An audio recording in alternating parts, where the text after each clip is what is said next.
Hi, my name is Michelle Berry, and I am a 7th grade life science teacher at Aberdeen Middle School, and this is my Shell Science Lab Challenge video. I first want to take you on a tour of my classroom. You'll notice that this is not a lab. This is a general classroom, and we make the most of it. I specifically teach hands-on inquiry, but it all has to be done safe. And so I do a lot of dry labs because you'll notice that I don't have an eye wash station and I only have one sink.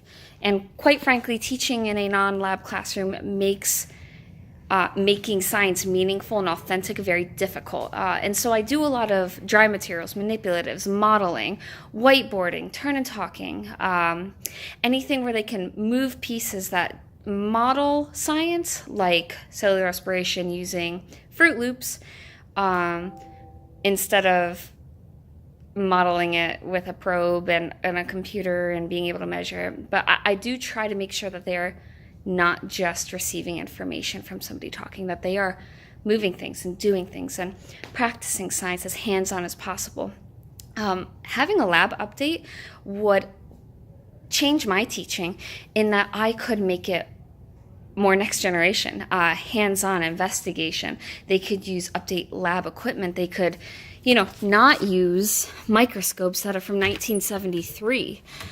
They would not have a textbook that is from 1970 as well. They would have materials, whether it's text that supplement that inquiry-based learning, or they would have a updated microscope, or they would even actually have a lab where they could do labs and model what scientists actually do each and every day. That they would have a lab that would give them a taste of what science is and what they could see themselves doing, and they would take ownership of their own future. Maybe to pursue science. I have a lot of students who want to be scientists, and that is so exciting to me, but I want more of my students who want to pursue the STEM world. And so this update would change the way that I could teach and then facilitate student learning in a much more meaningful way, where students could use updated equipment in a lab to give them that taste of this is science and make them so excited to want to pursue science as well.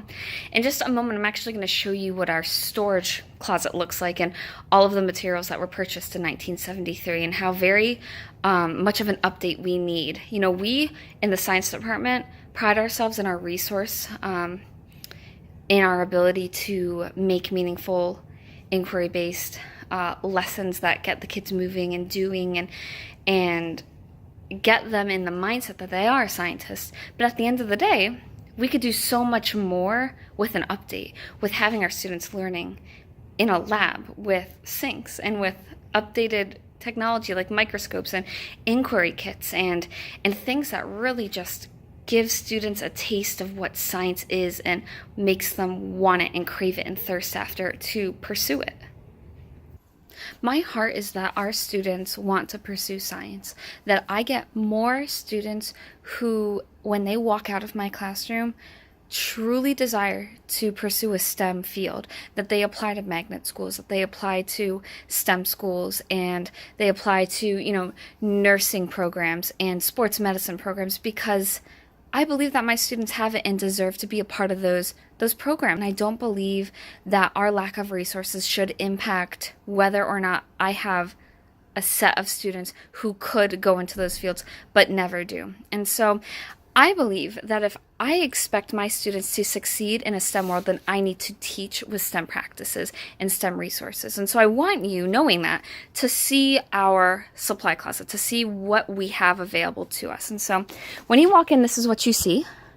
These are our resources, what we have. And the majority of our stuff was purchased in 1973 when our school was redone. I want you to notice the VHS tapes that we have. I want you to notice the microscopes that were from 1970s, where we even have notes about which microscopes do and don't work, and we have, baggies that protect them. And this is one of the greenhouses that we use for one of our inquiry lessons. And unfortunately, we only have one, and each class gets a shelf, and then we wheel it to a different class every single day. And it would be nice if we had a greenhouse for every class. That's why I bought my greenhouse, so that my students could benefit from having a greenhouse and do transplants and hands-on science. At the end of this video, I just want you to recognize that I desire for my students to seek STEM places in life. This prize would be a catalyst to send our students down a path of success. It gives them the opportunities that I don't believe they would ever have otherwise.